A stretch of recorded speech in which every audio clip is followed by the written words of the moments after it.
Hello, everyone. Welcome back to the 15th installment of the State of FEH Podcast. I'm your host, DTM, and I'm joined by Oblivion Knight and Joel from Pheology, as always.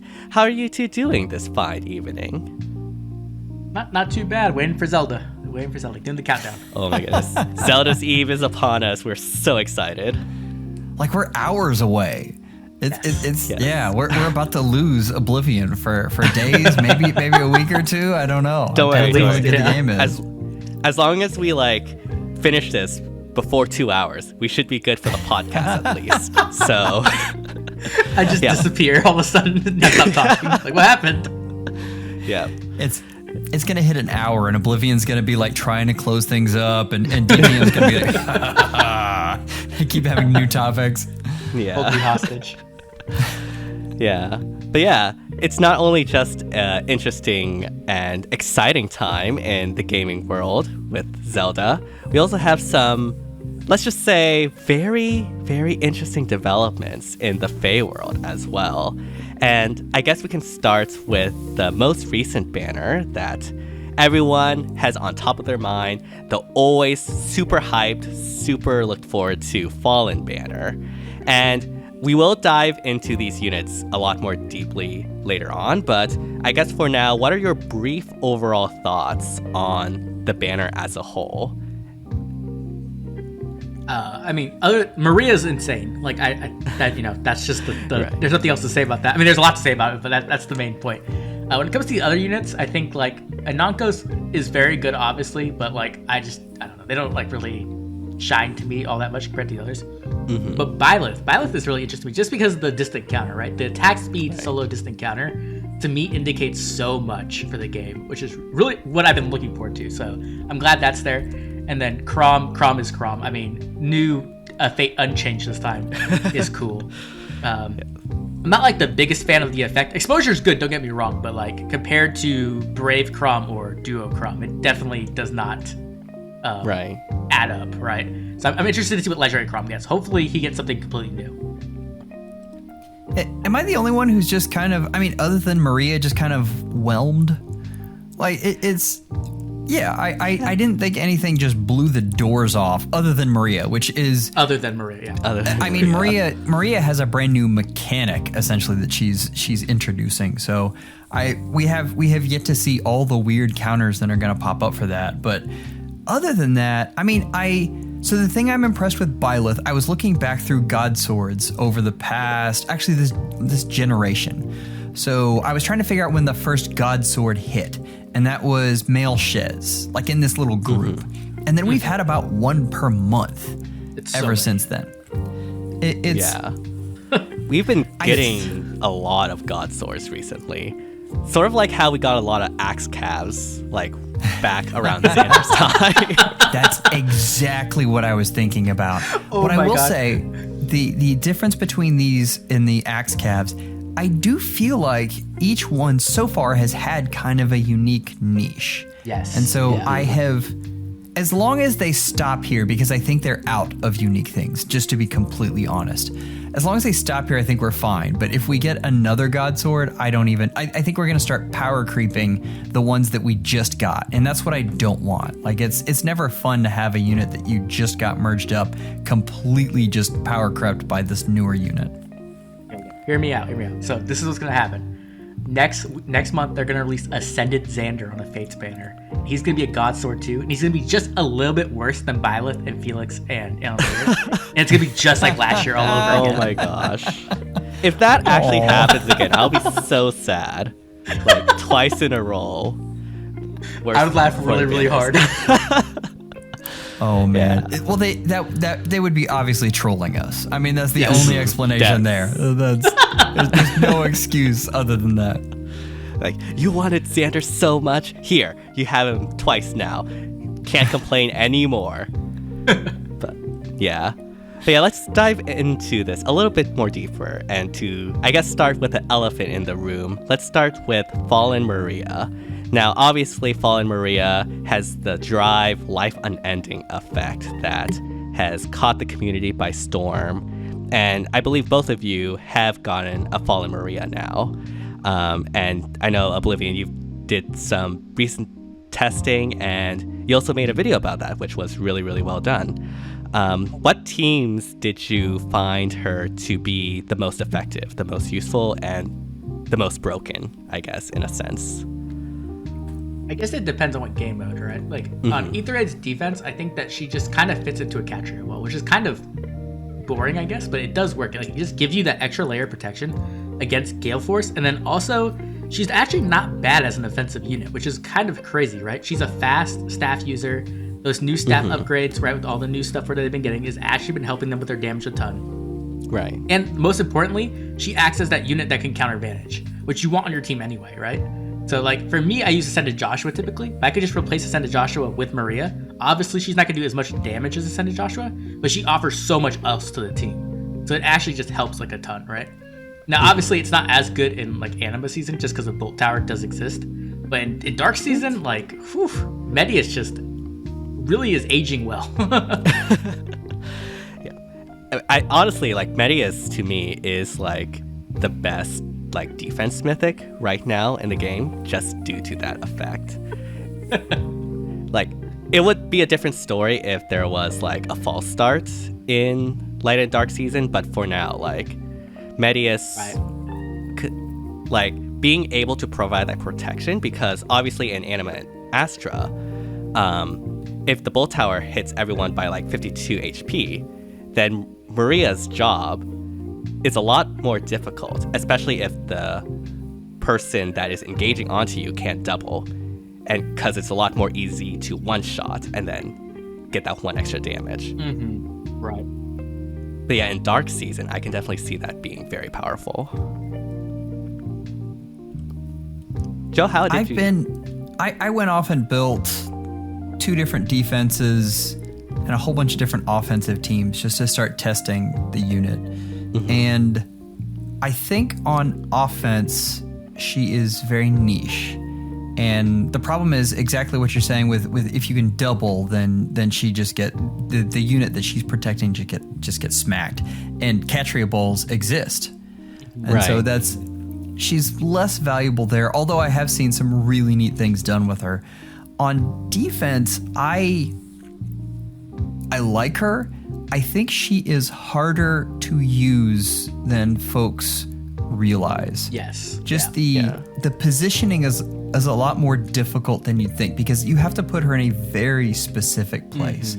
Like the first thing I started trying to do was build a Duma catapult defense with her in it, and kind of a Catria ball using that. And that's getting those 3 units to fit along with nukes that could also take out a save ball was just impossible. I do think she is good. Like, I don't want to I don't want to say that she's not, because that's just stupid. Like, she is really, really neat to use, but I don't think she is plug and play.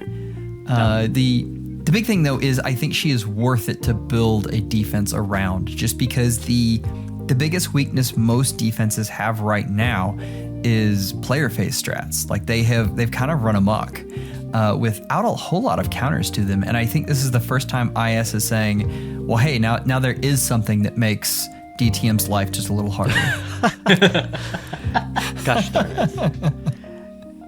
Ninjord had it good for too long, I guess. But yeah, you were saying, Oblivion? I definitely agree. Like, she takes some skill to use. I think, like, she's just generally powerful. Like, if you use her on a team and you just throw her in there, she will perform against, like, this is gonna be mean, but, like, less skilled players. Yeah. But good players will find ways to get around that, right? The problem is that I think she has enough potential that when people start really digging into her, like, how to use her properly, they're gonna find some, like, really toxic ways to use her where she covers a lot of weaknesses that teams couldn't cover before. I think that's what's gonna happen. It's just gonna take time, though, because, you know, I think one of the problems with FEH is that we get so many new units so quickly that people don't even have time to test stuff, right? They're like, hey, guess what? New unit's out. Oh, I'm gonna try something out. Next new unit's out. And they just move on, right? So I think it does take a little bit of time to, like, really dig in, learn how to use this unit properly, because this unit has so much depth to her, right? There's so many different ways to use her, and you really have to understand, like, her strengths and weaknesses and the things that she does well. Like you guys were mentioning, like, finding a way to stop yourself from getting doubled so that you can make sure that Miracle actually works is a big thing. And one of the things I've found is that infantry speed tactic, right?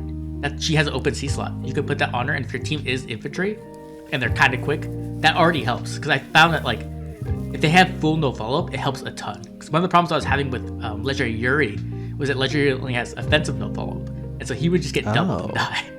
But with infantry speed tactic, he had full no follow up, and then he was actually just destroying things again, and it was really, really cool. So I think there is a lot of nuance to how to use her, because her kit is very flexible, right? The only thing you really need on her is her weapon, and then everything else you can make her use her in different ways. You could build her for more like an offensive threat. You could build her for more of a supportive threat with like things like panic or like the pulse ties, right? And then also that C slot's open, and that's a big deal because she does give that drive to plus all 4 stats, which doesn't seem like a crazy effect now, but it is, it is a good amount of stats. So you can like really use that and synergize with some other skills to really get the full effect of like a support unit there. I think she just has a lot of potential. I think we're going to be seeing this unit for a long time unless IS does what IS does, where they create a problem and then sell you the solution a month later. So if they don't do that, then I think we'll be seeing Maria for a bit. Yeah, definitely. Yeah. Like, go ahead. The one recommendation there would be infantry null follow-up as opposed to infantry speed tactic. Infantry speed tactic is hard when you put it on an infantry unit, which I think is what you meant in the first place. But that's right. When that, yeah. Right. And why did they name them so close to the same thing? I don't know. I honestly don't know. I don't even know why they call it infantry speed tactic to begin with, to be perfectly honest. But yeah, that's something that I guess we can chalk it up to the ISisms. But yeah, like Maria, like I actually do agree that it's not as plug and play as a lot of people make it seem. Like making sure everyone's protected by the save in Katia, Rain, and Maria does take like some good defense design that isn't just, replacing a nuke of yours with Maria and then be done with it. It could still work, but like against higher tier players, it's not going to be as effective. But yeah, this is something that I think if people delve a lot more deeper into and we start seeing her more and more, we'll be able to like more and more optimize that, and that would be a lot better. We've been talking a lot about her on Katria balls, but are there any other defense archetypes you think she would work really well in? I'm sure there is, but I haven't got a chance to really dig into anything else because I was looking at summer duels mostly, to be honest. Right. I tried so hard. I wanted to put her on a cav line, and there are some, especially with warping now, there's a lot of different things you can do there. Right. I did too. The harder I tried, though, the more I realized that I would just rather have a savior there. She doesn't give herself the effect. Right. So, I mean, it's you can snipe her easily. So you want to pair her with a far save anyway. Right. And in the end, for Katria balls, I'd really rather, if you're going to have 2 savior type units, Brave Edelgard is just so good as a melee nuke, like a backup version. And yeah, so I couldn't get her to work that way. I'm sure we're gonna have some things that use her in more than just that. For Summoner Duels, I am really interested in what folks come up with. And again, Oblivion covered this, but I think in Erosion season, I think that's when she's really going to be a lot of fun. Also, Chaos, if you think about now, you can technically have a double save team. Like you have the near save there, or rather the far save, and then you have her in there. And it's going to make Katria balls in Chaos season a lot more interesting. It's definitely true, yeah. I mean, already in Summer Duels, like from the little bit I've done, right? I've only done like 5 hours of testing. That's like really not much, right? Right. I mean, overall, right? Like when you start using a unit a lot, right. it's way more than that. But from what I've seen, she just has so much versatility and so many different ways to use her in Summer Duels. It's kind of nuts, right? Because like you were saying, in Erosion season, she can be that save unit, which is crazy because like that Erosion's the whole point of Erosion season is that there's no saves. But Maria can do that job. And the cool thing is when you do that, you don't even lose Maria like you would with the far save. So you actually don't lose points. So it kind of makes it really difficult to trade because you're not actually trading, right? They're just going in proccing that miracle. And then a lot of times they're out in the open to get killed. So it gets really interesting. I also ran into mirror matchups with Maria. That's when it gets really weird because both of you are staring at each other's Maria and you're like, how do I get around this? It's kind of like a staring match. But the biggest thing I think is the extending of range. I think that one of the things in Summoner Duels, right, if you've played a lot of it, is that opening turn. The opening turn, like, pretty much sets, like, the pace, or, like, for the entire game, right? A lot of times it does that. Like, that's why openings are so important in Summoner Duels. And I think Maria really does something unique in that she can position in such a way where it allows you to extend your threat range by a lot. And it just gives you that 1% of protection you need to protect that unit. And so I was using that with like Brave Seliph, and I could just make Brave Seliph just go all the way across the map. Like, he pretty much could hit anywhere inside the box, and she was protecting him. And it's like disgusting, because not only like can he go in and like snipe something, if you use, like, I was using hit and run on him, I could just bounce him back a lot of times. Even if they had cancel control, he's still getting 2 spaces of movement, which a lot of time was to get enough room to get back into Maria range. Which was like, okay. And then Maria heals him to full, and then he has his own miracle. So it's like really gross what it can do. Now, obviously, that's going to be like map to map on how effective that will be. But I think that's just like the first sign of what we can do with Maria, where she just can work in so many different ways.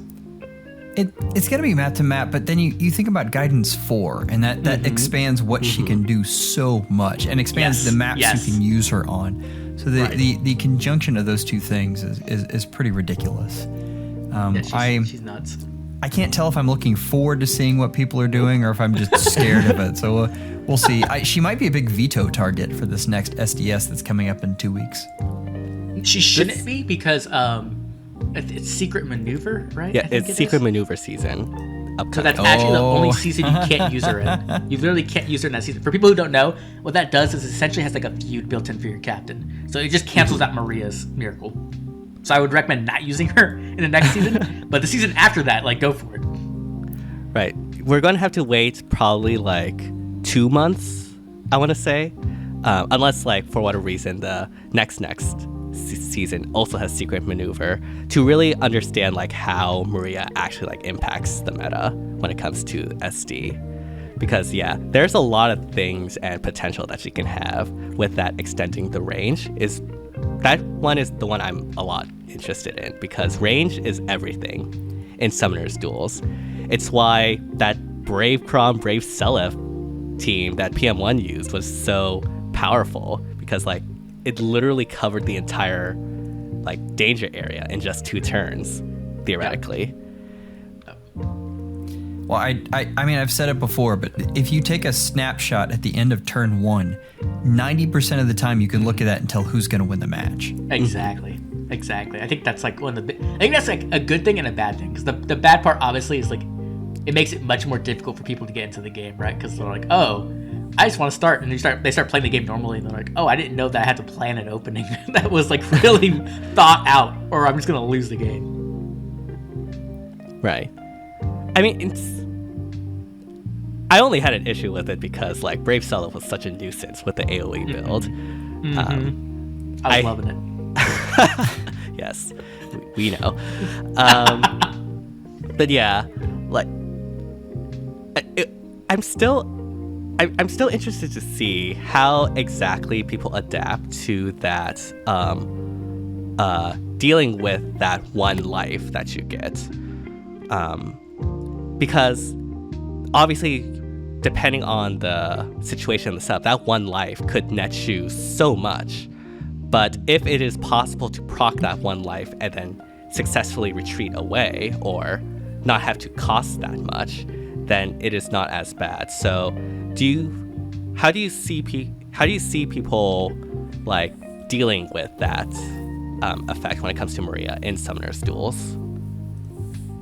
I had to guess. I think there's 2 ways to deal with it. Like, the one is the obvious, like the Catria, right? Catria just lets you get those 2 hits in, which a lot of times will give you the damage to get through Miracle. And the other is AoEs, right? If you can AoE big enough and get them down to 1 HP, then, or even not 1 HP a lot of times, because you can hit them and then hit them twice, right, and get the second hit and kill them. But AoEs could be an answer. The interesting thing is, like, if people do move towards AoEs, right, I think that Mark and like maybe maybe I'm Kopi on here. You might go back up again, right? Probably just Mark, but like maybe Duo Ike value goes up a little bit just to counter AoEs again, and they can run cancel control, which would be really important, because if you are using Maria you don't want people hit and running you, because that kind of like takes away the value of that miracle, right? They can just come in, kill something, and leave. You want them to get stuck. Well, if we're talking about summoner duels, I think Kanto Control is far and away her best C skill. Oh yes, for sure. Yeah, I think it's definitely. Because like as Oblivion mentioned, it solves one of the ways people deal with her in just like hit and run, and so and there's not really other C skills you'll want to use there, I guess, besides infantry no follow up, but there's generally other sources of that in this mode. Yeah, guidance, or you could even put it on capture like we used to, right? Like before, everybody was running guidance for because it's so broken. People were just running infantry speed tactic a lot, which gave that out, so that wasn't too bad. Right. And I guess like to also like sort of tie this all together, how much staying power do you think she'll have in something like Summoner's Duels? Because we talk about like the meta shifting quite a lot, although I would say that SDR specifically is a bit stale these days, except for this last one. But like, how far do you think Maria will have this impact that we're discussing, if at all? Just like throwing out your predictions. 6 months. 6 months. Okay. Yeah. I think, what month is it? It's May, right? It's May. I'm gonna say 3 months, because I think that when CYL comes out, they're gonna add some disgusting counter miracle stuff or something, and just completely like destroy Brave Seliph, Legendary Deirdre, and Maria at the same time. I could see that happening. Like, have another Legendary Nana type unit, except either give it out as like a support or a status effect. That could. Go ahead. What they're gonna do is they're gonna release Brave Golbeg, and what Golbeg's ability is gonna be is she's gonna steal effects from people. So if they have Miracle, she gets to steal their Miracle, and they don't get it anymore. Is it gonna be what Zane should have been? Yeah. It's kind of like how Freya steals people's like visible buffs, but she's gonna steal effects. It's gonna be completely broken, and everyone's gonna hate it. But then all the Golbeg fans are gonna be happy. I mean, it would be actually do that. Like that's like I would say steal bonuses. Like that's, but still, right, I mean, right, like visible bonuses or whatever. That could be a reality very soon. I mean, it's already sort of similar to what we have with Brave Chrom, right? It's just stealing ally effects. But yeah, right. Honestly, I sort of like that idea. That is super cool. I think it'd be pretty strong. But yeah, it'd be interesting. Like, because there's so many visible bonuses now. Yeah. Yeah, you can just imagine like you're facing off against like a Lucia with like Grand Strategy bonus doubler, and then you just yoink that for yourself and just go to town with that. That sounds amazing. Oh, that would be so bad for Robin. Because Robin's like, I'm gonna put debuffs on everybody, then you steal his Grand Strategy. Yeah, now he's just debuffed. True, too. Hey, be nice to my Robin. Come on now. We're just planning his demise. Nothing. Yeah, no big deal. But other than Maria, I guess, because we've been talking about Maria for a minute. Was there like, I want to talk about Byleth a little bit, just because I think Byleth is cool. I really liked Brave Byleth's playstyle, right, of like the Vantage with the Divine Pulse. I thought that was cool. So seeing it on a God Sword is cool. But for me, like the big thing is attack speed solo distant counter. Like I think it finally indicates that Intelligent Systems finally understands that distant counter is not like ultra valuable, right? Like we finally understand that other A skills are actually just more powerful than distant counter, and you can actually give distant counter some like stats on it, and it's not gonna break the game. Right. Which is oh my god. We have so many A skills with like so many good effects these days. Like Finish, even Stance, I would argue, is like super good. Unity, and I would even argue that this new distant counter solo skill isn't the best distant counter seal, depending on the circumstances, because obviously the stat buffs, it only works if you're solo, which means for like save units and whatnot, it's not as good. You're just mad that it can't be used on Lucina. I would never. Bias on my channel? Never, Joel. But yes, like, I mean, it's a cool upgrade for, I guess, like Omni tanks and specifically infantry swords. I think are like the I guess that's what IS is supposed to like intend this to be. Although obviously you can use it on axe lance, etc. Have you've already foddered this off, right, Oblivion? Yeah. Oh yeah. Yeah. Byleth died real quick. Yeah. Felix has a whole new kit now. It's been fun. I've been using him in Aether Raids. But that actually brings an interesting question, because with Fallen Byleth being like the latest and the latest of the God Swords, like, how do you think she stands out among the rest, if at all? I think Joel's the Omni Tank Master. So I still have her where I put her in the original rankings, like that bottom of that meta tier. I think she performs very well. I think the Vantage is neat versus nukes, and in particular, if you look at Cav lines, which have really taken off on Light Season.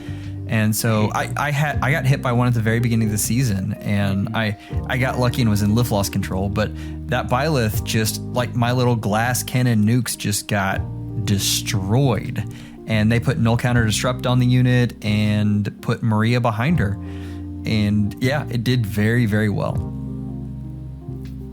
I think she's really good, actually. Like, I think I agree with Joel. Like, I think I'd put her like in the meta tier, like at the end of it, pretty much, because I don't think she's as good as like Brave Dimitri or Lucia.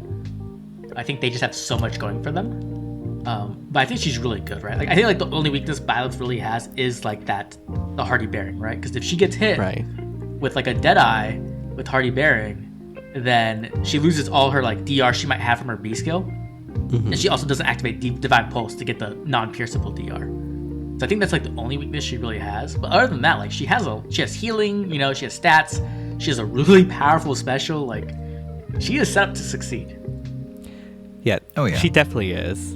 And yeah, I'd probably put her in like that lower end of meta as well. I don't know. I just feel like there's been a lot of God Swords, and I said the same thing about Felix. I thought he would be like among the meta tiers. Obviously, it didn't turn out as good as that, but I mean, he's still a very good Omni tank. And I will feel the same way about Fallen Byleth. I think she'll also be a really good Omni tank. It's just, we've been getting a lot of those lately that, at least for me, they've really are starting to blend in with each other. Yes, definitely. I'm okay with it if they stop here. Like, this one has Vantage. I can't think of anything else. I don't want them to power creep the ones that are already there. Like, if we have one that's better than Brave Dimitri and Lucia, what am I going to do with that? Like, that's too nutty. So if this is the last one and we kind of give it a rest, then I'm okay with it. But we know IS does not know how to do half measures, so we'll see what they do. I'm expecting at least one more new one, and then obviously Brave Martha's getting his refined, so we're gonna get at least one more in August, right?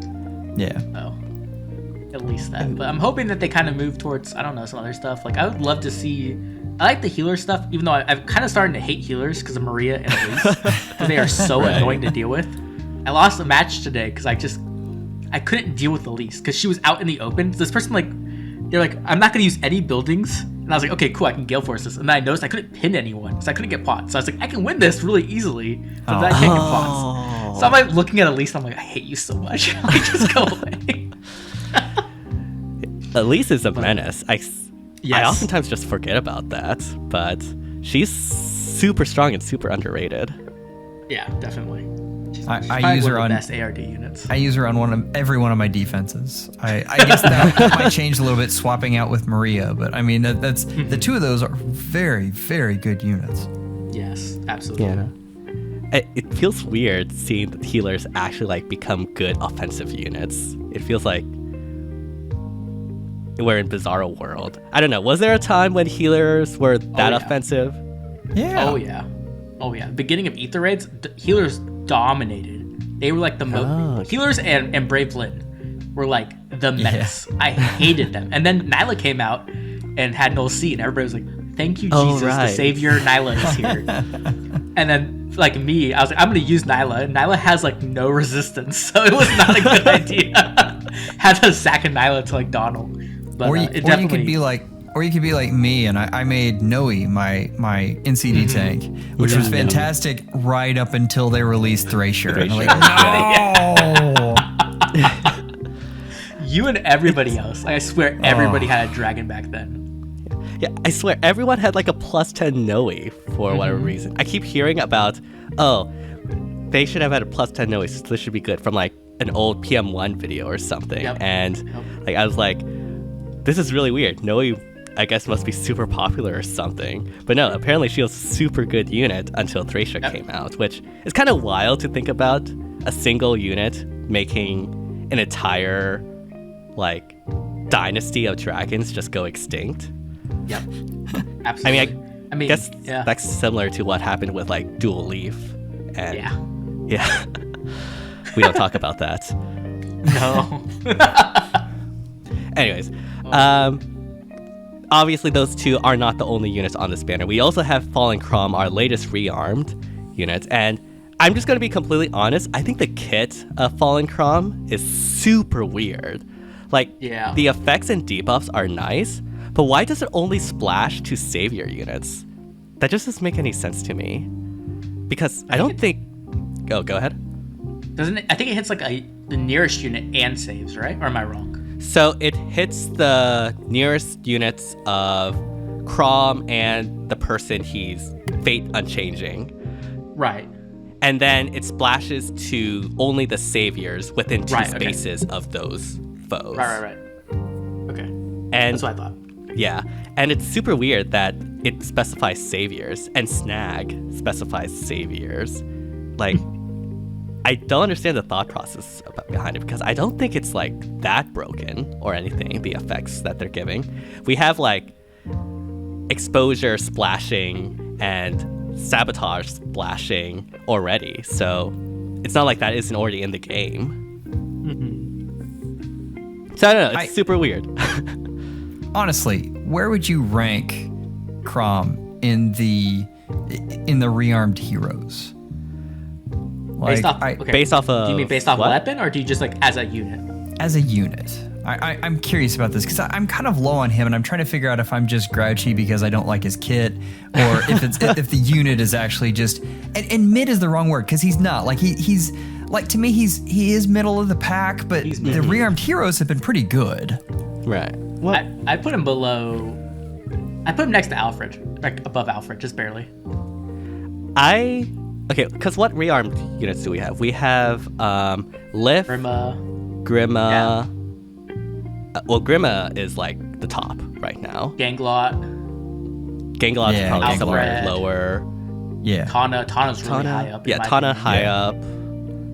I'd probably put him around then like 3 or 4, probably. And then Ophelia, which if we're ranking by a unit is lower, but yes, right. Yeah. Yes. Art-wise, though, like, super high. That art is so good. And fodder potential. I mean, fodder potential is super high, too. I think I agree. Because I think Lif is pretty cool, but I put Lif below Chrom, Alfred below Chrom, Ganglot, and Ophelia for sure. Yeah.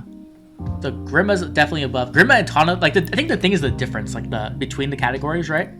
I feel like Grima and Tana are just, like, in their own category. They're so much better than the rest of them. Like, Alfred and, like, the rest of them are just so like mid. Like mid's not even the right word. They're like okay. And then you have Tana who's just like whew. And then Grima who's just like shuts down. It's like I think I like Grima way better than Anankos still. So yeah, I'm with you. Ingrid too. We forgot Ingrid. Oh, Ingrid's actually really good too. She is. She's like actually really good, which is kind of crazy because I think people haven't given her a chance that much. But every time I use her, I'm so impressed. She's like ridiculously tanky, and that true damage in her weapon really, really puts in work. So I feel like maybe she's 3. Like I think I'd put like Grima, Tana, then Ingrid, maybe. For me, it's close. Like that her and Chrom are like right there, and depending on my mood, you could switch them. That's more about use cases, though. Like Grima and Tana have an excellent use case. Right. Yeah, and I That's true. probably agree with Joel. Put like Ingrid and Chrom right now next to each other. Like, I don't know. I haven't really thought about it because I haven't summoned yet, but Fallen Chrom, I just don't think he's as good as Brave Chrom, to be perfectly honest. Exactly. No. That's my thing. Because, like, Ingrid, like, she doesn't have the most use cases, but she also doesn't have much competition, right? Like, there's lots of Lance Flyers, but there aren't many that are as good as her. But when it comes to, like, Sword Calves, like, oh, man, Chrom just has all the competition, right? Like, Right. Seliph, Nana already, like, blow him out the water, in my opinion. And then Brave Chrom isn't a sword, but he has the same, like, pretty much like the same shtick as him, right? And he's just better, in my opinion. So I would just use Brave Chrom over Briam Chrom any day of the week. Yeah, totally agreed. The question is in Summoner Duels S, if you're just a nut and want to build 2 Cav lines, then, Right. But I don't think there are enough units to support that. So I don't know. Maybe in the future there will be, like, maybe they just start releasing Cavs like crazy. But right now I'm kind of meh on him. I mean, we have him pretty high. Like, if Chrom's your unit, like, don't think we're just dogging on him. Right. Right. Yeah. Okay. It's just, it's hard. The competition's really high right now. Oh yeah, for sure. I guess enough about him as a unit. What about him as inheritance? Is he a good option for inheritance? I made such a dumb mistake, and I got like 20 comments about it. So yes, there is a Tax Speed 3 Clash fodder. You can get it. It's Oh on my New Year's gosh. Pan. I am Yes. sorry. I forgot everybody. My bad. Yes, because we all have New Year pans right now, just lying in our barracks. What? Right. You got crap for that? Yeah, everybody was just like, you forgot Pan. And I'm like, I am sorry, Awakening fans. My bad. Okay, don't blame that on us. I never complained that to you, ever. Okay. I'll make sure you're the Awakening representative of May. But yeah, so she exists, but I don't know when she's coming back, so it's gonna probably be a while. But I need that, essentially. So if I have that, I think Chrom's really good fodder. But without that, I think Chrom's kind of crappy fodder. Like, he's not crappy fodder, but I don't really care about Snag. I don't think Snag's that great. Like, it's unique, but that's about it.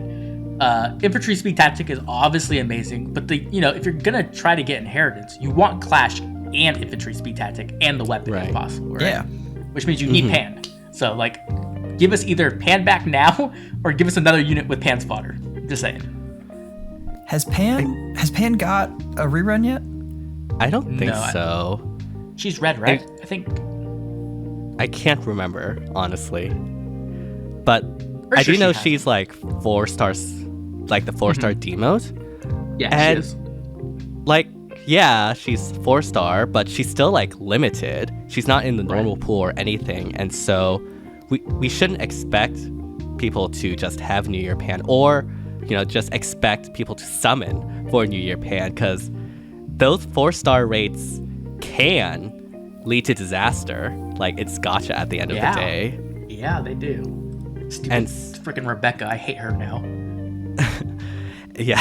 Like 700 orbs. I'm like, you're a 4-star special rate. You should be here by now. Yes, Oh my just gosh. like it's all RNG. And so like Yeah. summoning for fodder is already like you should really think about. Summoning to chain inherit for fodder, that is requires a lot more like thought into whether or not you want to use that orbs for Okay, that. we need to pause here for a second, and I am not believing this. So I'm looking at the upcoming double special heroes. I think I grabbed the right one, and the 2 units coming up that are really funny are Pan, and they timed this.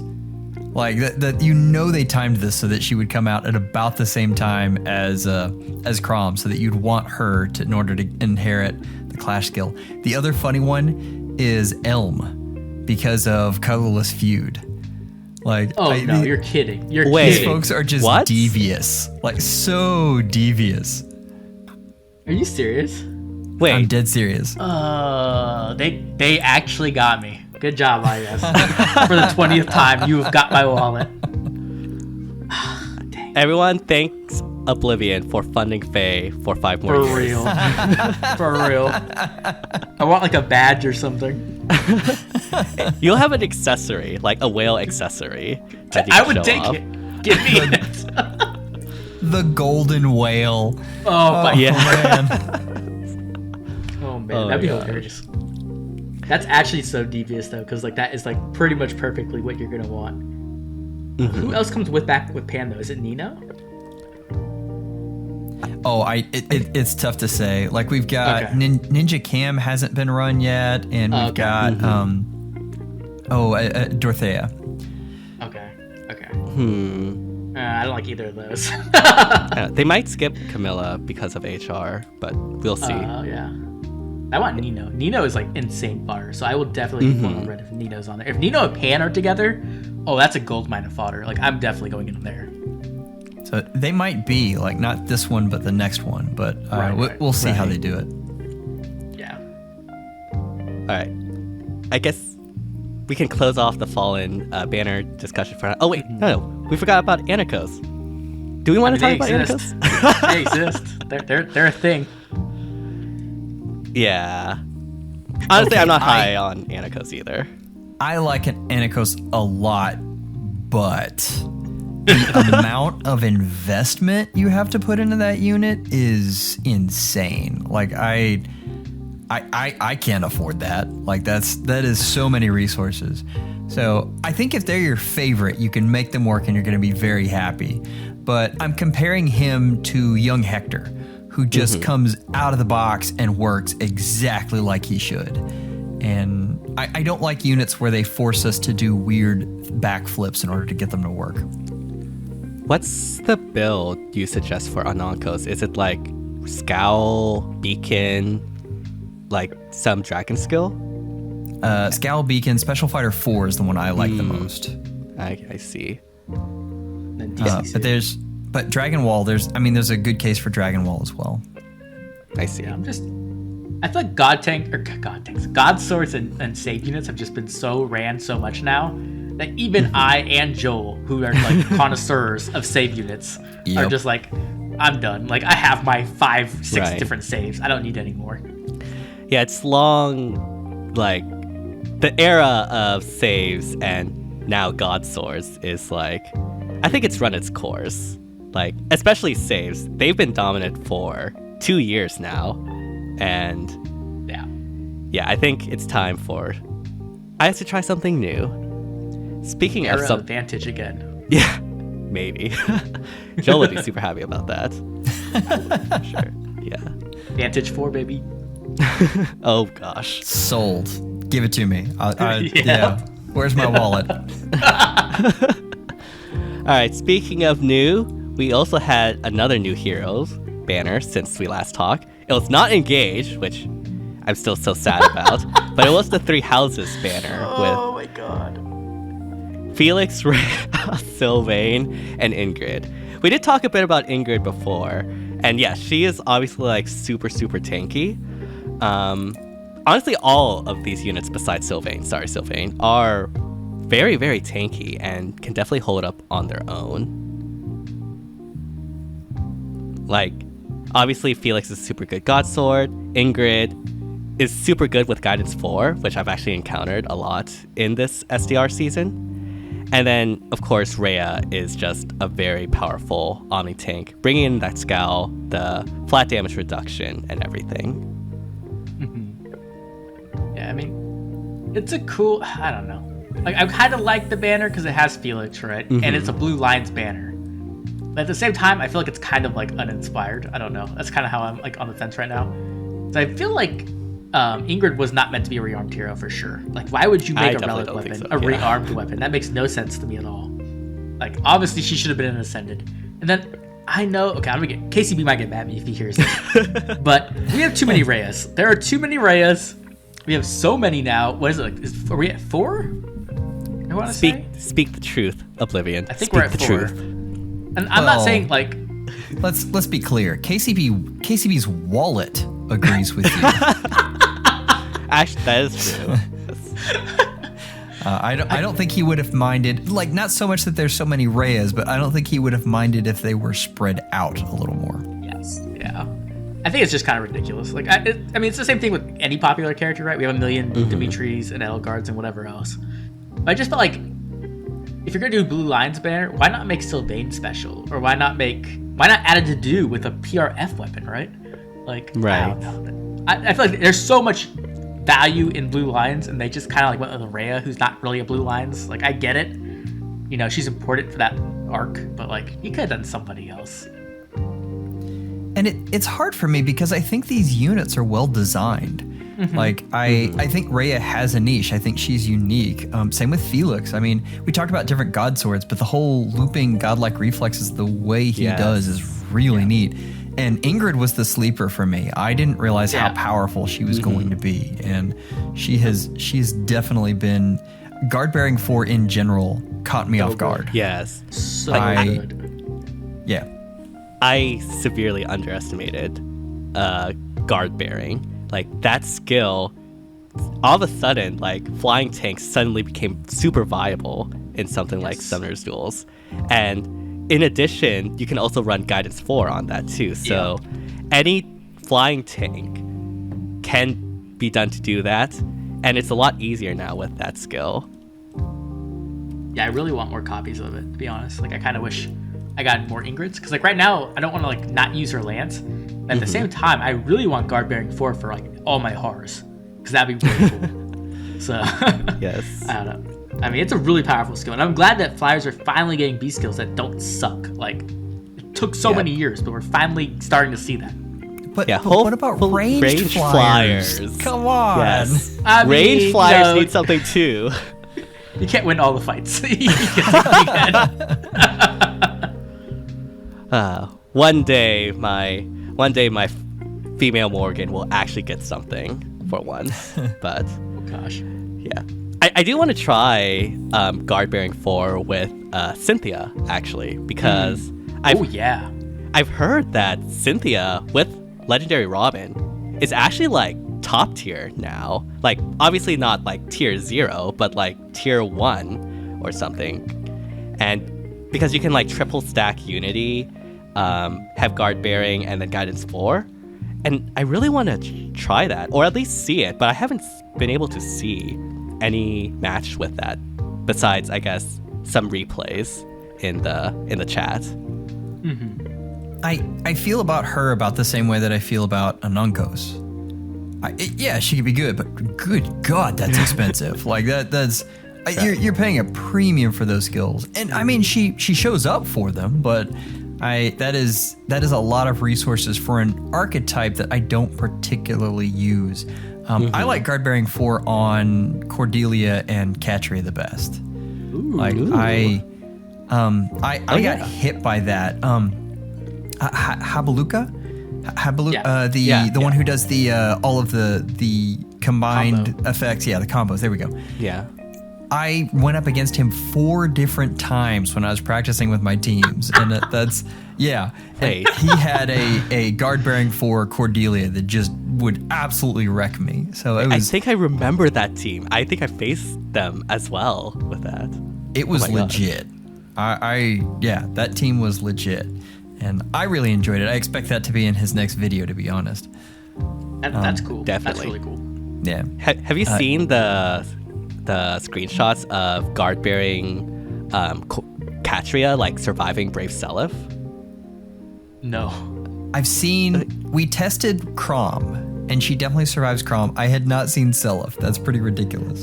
Apparently, someone was able to do that with their Katrias. I don't know like stats or merges or skills or whatnot, but I mean that just goes to show the power of like guard bearing 4 on these flyers. They could like definitely like swing a match in a pinch. Well, and it's what we were talking about with Leaf and his refine. The piercing from a melee damage dealer is just not common right now. Yeah. Right. Definitely. Yeah. Speaking of that, I guess we could. I don't know if you want to talk about refines a bit, but I feel like Leaf, whatever you want to say, how to pronounce his name. His refine is so cool. Like, he has so many amazing effects in his kit now, and he's just cursed because he's a defensive mythic, and I feel so bad. Yeah, I mean, they did a better job than they did with Sothis. I've just got to say that. Like, it's still better than Sothis. That's like saying, hey, you're not in the dumpster. Yeah. hey, you didn't get FE'd. Congratulations. Yeah, congratulations. You're not the worst unit in the game. But no, like Leaf, I'll just call him Leaf would be a good unit if he's anything but a defense mythic. Like he's good in every mode besides Ether Raid's defense, the mode he was designed for. And it is so tragic because obviously he's an anima mythic. He needs to be good in anima. Is that true though? I mean, thinking about what he does, like maybe on offense he could be good as like well, no, not even a Gale Force, because that totally goes against what he's gonna do. Yeah. And I appreciate that it's a unique refine. I like it. I think there's some fun uses for it. But if you're talking about summoner duels, then he wants to be a Cav. And giving up both your C skill and your S slot to make him a Cav is pricey. Like just from an opportunity cost, like that is pricey. And really what you're stuck with then is using him with Guidance 4, which you can do, but in both defense and summoner duels, the name of the game is threat range. And melee units don't have the same threat range as ranged units for obvious reasons. Yeah. I think he's kind of like, he'd be like in that Omni Tank category, like kind of with Rhea, where he's like that slow Omni Tank who just has like a ton of effects to like make them difficult to kill and also hit back really hard. Obviously, Rhea has Scout, which gives her a big upper hand over Leaf. Definitely. I feel like Leaf just went like damage-wise. They're like, hey, you want Special Spiral 4? And I'm like, that's a really good effect to have in your PRF skill. I mean, I don't know. I don't think he would be like good or like great in like other modes, but he's better in those modes than in Ether Raid's defense. Like currently the top, absolutely for sure. Yeah. Currently like the top 3 defense mythics in anima are obviously Arvel, Mirabilis, and Femortis. And I don't think there's going to be really another unit that will top those 3 for a while, unless we get like a better nuke or a better save or a better dancer, aka those 3. So it'll be a hot minute. I think Anima's just kind of set on defense. I mean, Anima's kind of tragic, but it is what it is, I guess. It will be set until we get some form of on guard. Correct. Right. Or a way to like turn off false start or be immune to it. Okay, they're gonna buff Femortis and give him on guard too, just because. Alright. It wasn't just Lift that had his refine. We also had a bunch of other remixes and refines, including legendary Edelgard, which is one that I was super hyped for. I'm gonna save my comments on it for last, but I guess now that it's been out in the wild for a while, what are you all's overall thoughts on it? It's okay. Yeah. It's okay. It's good. Like she got the absolute minimum of what she needed. So she's usable, definitely. I think all 3 of us were hoping for something more though. Like you always want to see them try things, do something unique, like break the mold, I guess. And they definitely did not. They were very safe. I completely agree. Like, because the thing is, they knew Summer Edelgard exists, right? There's no way she's there. So like, why would you not try to make her different from Summer Edelgard, right? Like, try to differentiate her in a way where she can be a cool niche or like side grade or something. Instead, they're like, okay, here's like some effects you need. Now you're pretty much Summer Edelgard, kinda like you're Summer Edelgard light. Like you get special acceleration on her, which is cool, which Summer Edelgard doesn't have. But you don't get the Brave effect, which lets Edelgard actually kill things. The guaranteed follow-up attack is nice, but like it's not the same at all compared to a Brave. Right. Yeah, and I guess if I had to put my thoughts into it, I think she is good, but she's definitely not like amazing or anything like that. Like the true damage is nice, the guaranteed follow-up is nice, the special acceleration is nice. Not having Slaying was super unfortunate. Oh my god. Yeah. Yeah. Like if she can double or she can like get like special cooldown support from elsewhere, then obviously it doesn't matter as much. But it just means that obviously like Gale Force is less consistent, especially if you can't guarantee a double because you either like one shot or something like that, or you just don't have like guaranteed follow-up attack on that. In Arena specifically, she suffers from scoring because you probably will run either Assault Troop or Armored Stride, one of the two, or Armor March, unless you have like, I guess a decked out Cervantes or something like that with Armor March support in the seal. You poor person if you do. I'm so sorry. That's hard. I've done The Sims with Cervantes. Like I understand. Me too. I got called out by Tacho, it was like, you know, I can't believe you're dogging on all these free-to-play units when we just don't have any other choices. Which Tacho calling himself free-to-play did make me laugh a little bit. But yeah, I was about to say. The point, though, was well made. Like, sometimes that's what you've got to use. And I completely understand that. But armors right now are tough. You know what I really would have wanted, though, is warping. That would have been so much fun. Yeah, like Brave Edelgards. Yeah. I mean, until we get like a 300 SP Assault Troop or Armor Stride, like I think most people will probably just sack the scoring and go for like Assault Troop. Because or summoners, I'm giving you an option here. I have been preaching everyone use a dancer in Arena, and I still think that is what you should be. Like, it just makes it so much easier. Like, get your race in, put Guidance 4 on him, and then suddenly Edelgard is very usable in Arena. That is interesting. I mean, I think with her new like Remix and Refine, I think she is definitely very usable in Arena. Is if you are like willing to take the score sacrifice. It's just obviously you would rather not, and it is unfortunate. I will say I have seen people start like testing her out as a save unit, which really surprised me because apparently like it actually worked decently well. Have you seen those in action? She does do it. She does okay. Like there are definitely matchups that she wins. There are a lot of matchups that she doesn't. I mean, think about all of your legendaries are built to nuke things.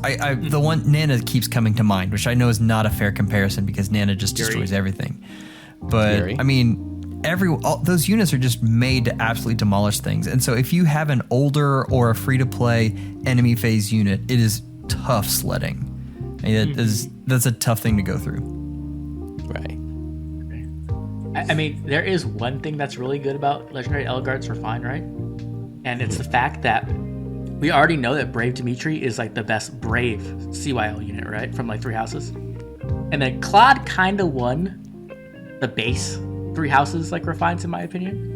Right? But now we get to do the legendary refines, and Edelgard's losing. So now Brave, Dimitri can get his amazing refine and then go 2-1, right? And then he's winning. And then everybody knows that Blue Lines is the best. So let's go with that. You just gotta wait. I would argue Brave Edelgard is better as a refine than Brave Dimitri. Just say. Everybody knows Brave Dimitri's the best.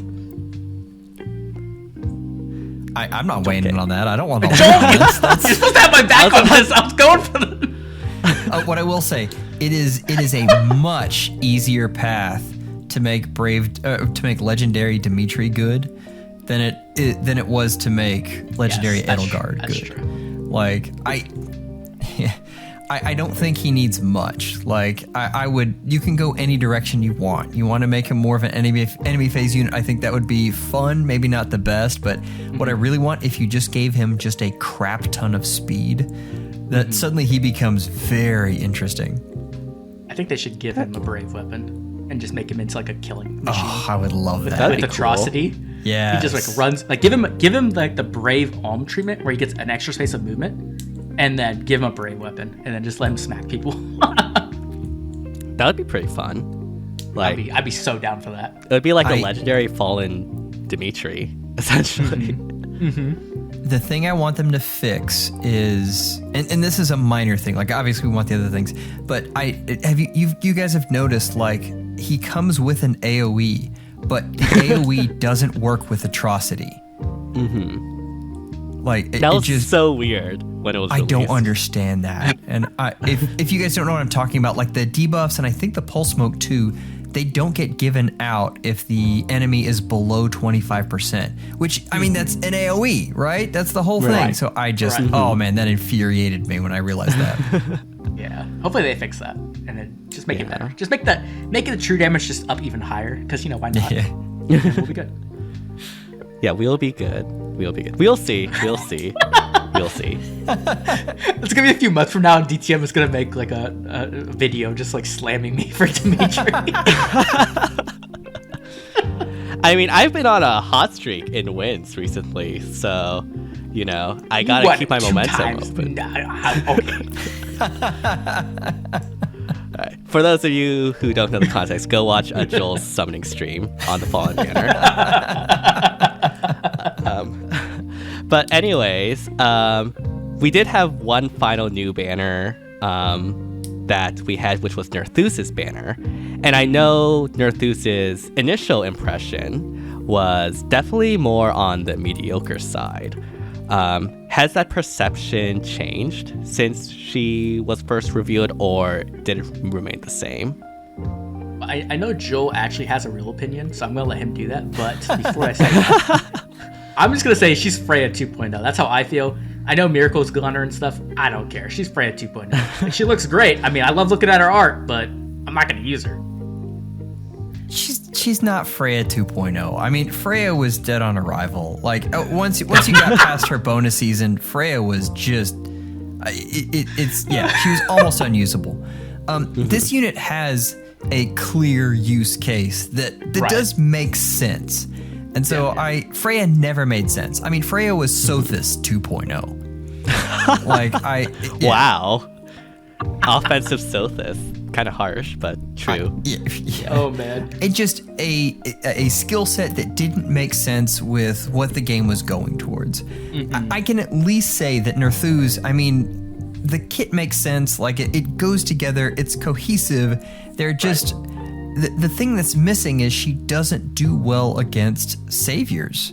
And if you're gonna be a Gale Force unit and you don't do well versus saviors, then at best you are a secondary initiator, and she's a secondary initiator who you have to give up her preference B skill because you want Wings of Mercy. Yeah. And so I mean it's tough. Like they stopped short of making her good. I think they tried to sell her off her art alone. I really do. And I think they really just cheapened out on the design. So I'm disappointed. But that being said, if you want to use it, like if this is your favorite unit, I've seen some ridiculous things done in Summoner Duels. I think she's a lot of fun there. It just for the position that she's designed for, she's okay.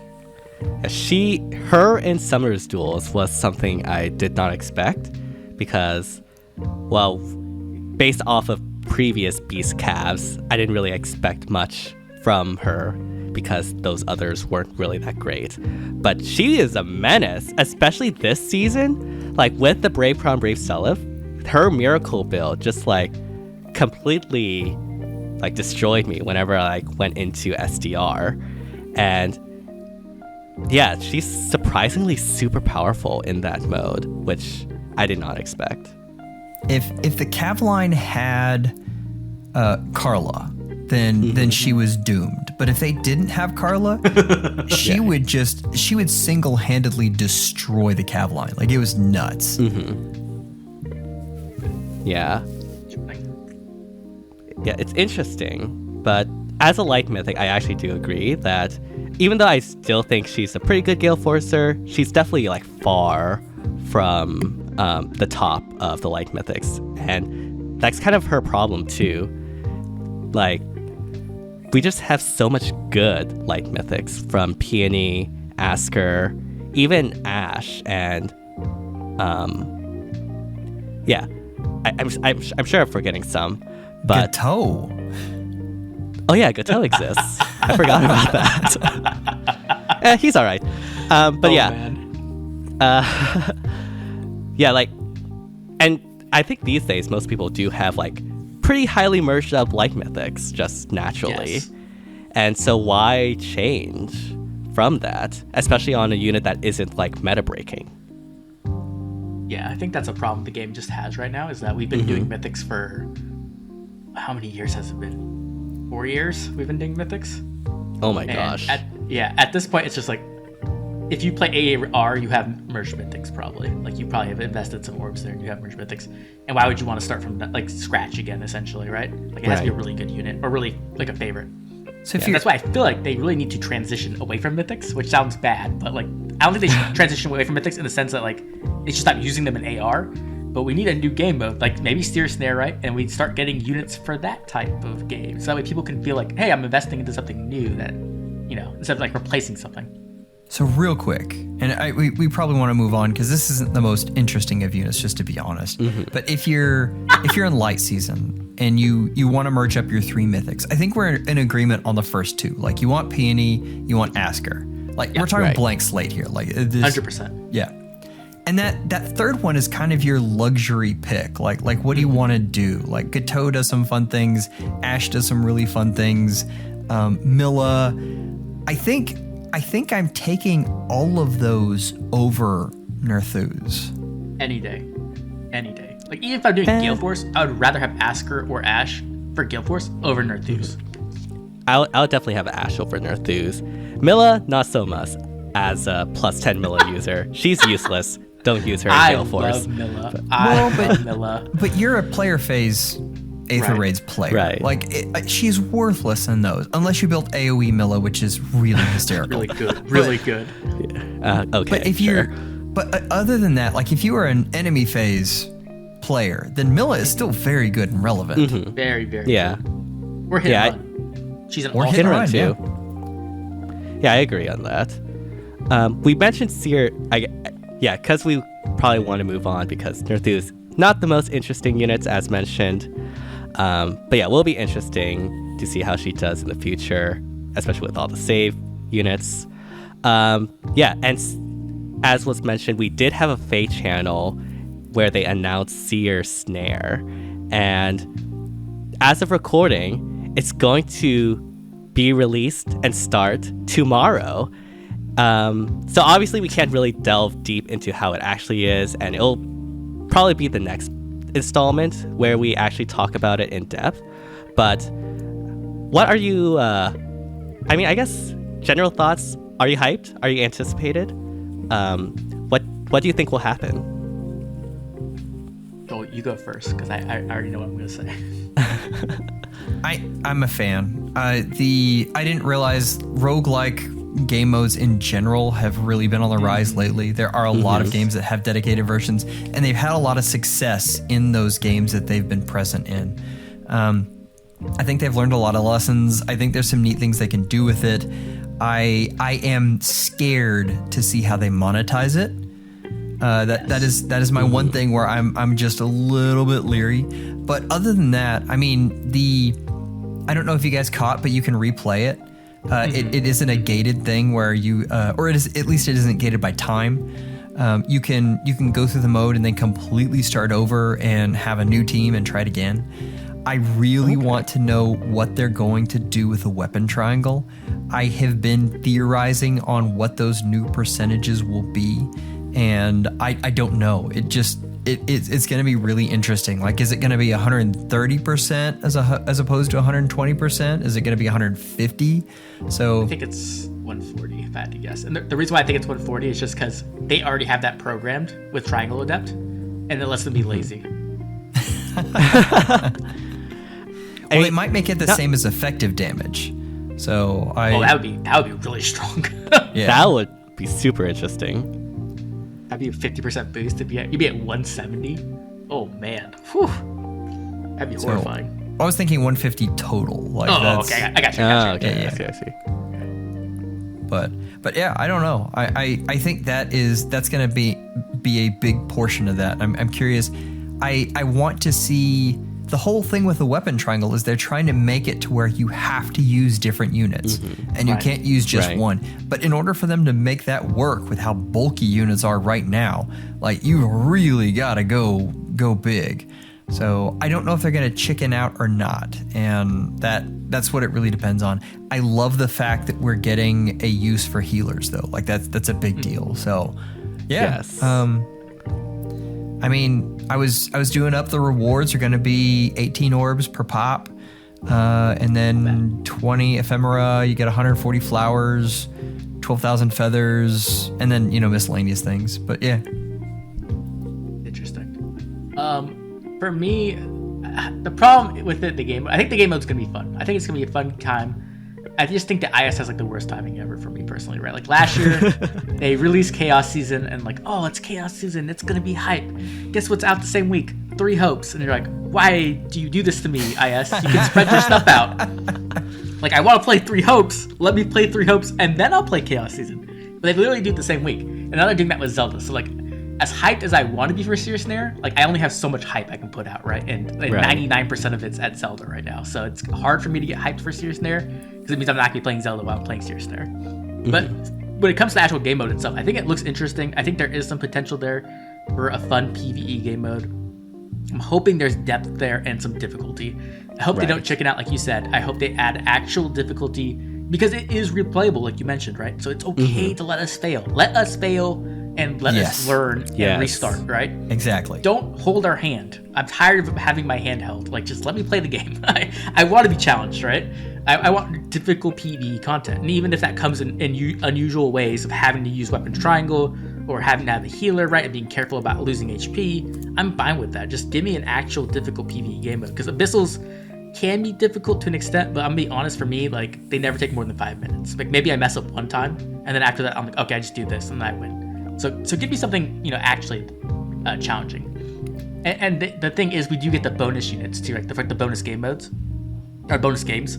So I think that's gonna be cool too, because it will give us a chance to use more of our barracks, and I think that's like one of the big things that IS needs to work on. So I'm hoping this is a touch in that direction, where we actually have a reason to use units other than the ones we always use.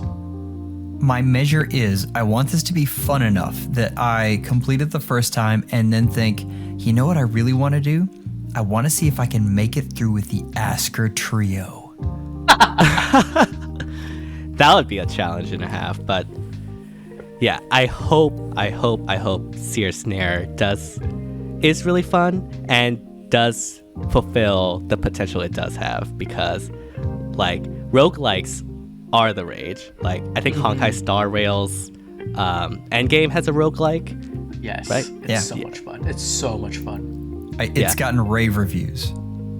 Yeah, and like when it was announced, like people were super hyped for a roguelike game, and so hopefully IS can stick the landing. I am a bit concerned that this will incentivize units with very powerful perf weapons, because obviously you don't start with all of your skills. You only, I believe, only start with your weapon. Correct me if I'm wrong, but you start with your weapon, your special, and your positional. Right. So, hello, Brave Chrom and dancers. No, exactly.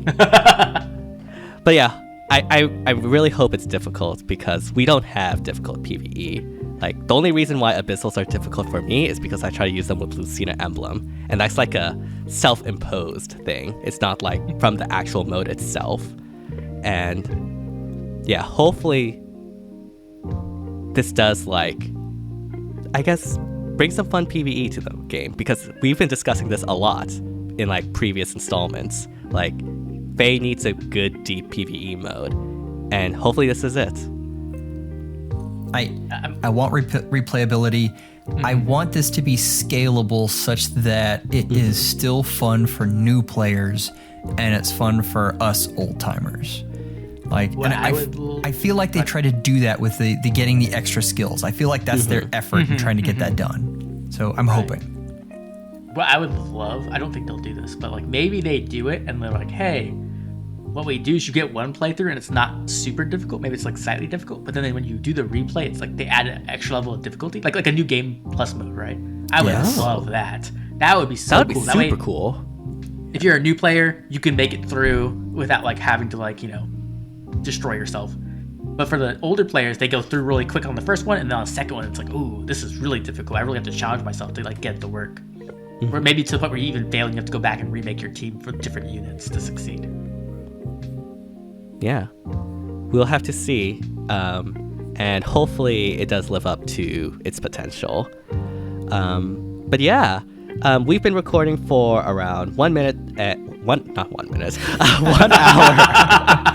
and 16 minutes right about now. It's always a lovely discussion with you two both. It's that moment where you look at your recorder and you realize it stopped at 1 minute. Like that's always what I worry about. Like 1 minute, no, oh god. That would. Oh, I don't even want to think about that. Anyways, any final thoughts before we end it off and can go play Zelda?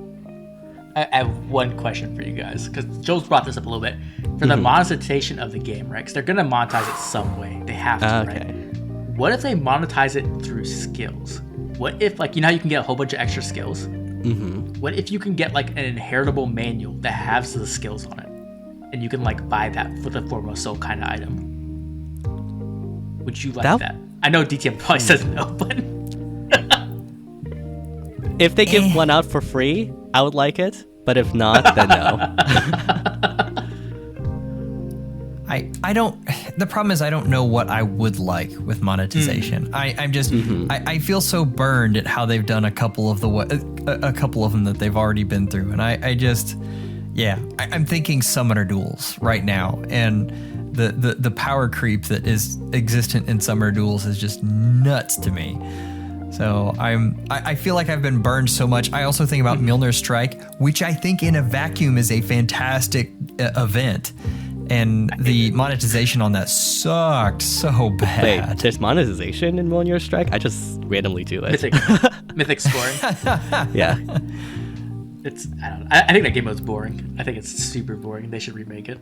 I mean, I just use like the summoner and like just like do the front side to get my codes, and that's it. Oh, I love to optimize my team on that one. I enjoy Mjolnir's Strike a lot. Oh yeah, you mentioned you were the one with like the +10 Sothis Dark Mjolnir Strike team. I do have a +10 Sothis Mjolnir. That is correct. Oh man. I mean, like when it comes to like monetization, like I will say FEH is the only gacha game I really play, so I don't like really have a reference point outside of Genshin. And I'm gonna be honest, like Genshin sucks.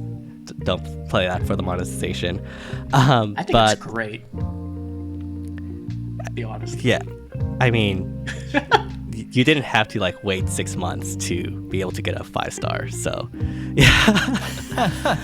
I mean, I don't know. Like, I feel like with Genshin, I think the thing is like the hype. I don't want to get into this too much, but I feel like people get way too hyped and then they want to pull on everything. But I feel like if you just like chill, like you can get stuff. I chilled. I saved for Hu Tao like when the leaks came out for her. That was the greatest time in Genshin I had, by the way. Like the lead up to 1.3. Everything else has been downhill from there. Oh my gosh. We've got to stop right there. Oblivion. Now, like 99% of the things you say, especially on game design, I'm just all in. What you're asking is that you want a player base that isn't as excited about the game? I mean, that's no. That's not what I meant. I meant more like, I don't know. Dang. With Genshin's just so, I feel like Genshin's so easy that you don't need to like constantly summon, and it actually kind of like promotes summoning for favorites. Because, you know what I mean? Like, it's like, hey, you don't need all these characters, right? They're just different options. You can just play with your favorite, and you can succeed with your favorite. It's not like in FEH, where a lot of times you want to play with your favorite, but then you're kind of like handicapped because they're really old. Like Genshin doesn't really do that. So I don't want to really go into more Genshin talk. Even with Dea? Okay, Dea's an exception. She's terrible. I don't care. They made her trash. Everybody else you can beat the game with. Chi-Chi. Okay, I'll stop. Anyways, this is Chi-Chi not a works. Genshin. Sure. This has been a fun podcast video. Again, thank you all so much for joining and always having a great discussion. It's always a blast doing these, even if, I mean, especially because we go off topic and have these fun discussions. But yeah, do you have any final words to share for our viewing audience before we end it off? Shouldn't they like, comment, possibly subscribe, all that jazz? I mean, that's yeah. Yeah, it only takes 5 seconds, but it definitely helps our channels out, and not only to my channel, but to Oblivion's and Joel's from Phaologies as well. The link will be in the description. Yeah, all right, we got our bases covered, I think. Always a blast talking with you guys. And make sure to drop a comment down below letting us know what you think of Seer Snare when you do get to play. Because I really want to see people's comments. Yes, please do. And we'll be sure to revisit it once we actually play through it. But yeah, thank you all so much for watching. Hope you all have an amazing rest of the day. I'm DTM, and these are our guests as always, Oblivion and Joel from Phaology. And yeah, check us out. And yeah, see y'all next time. Bye, everyone. Take care, guys.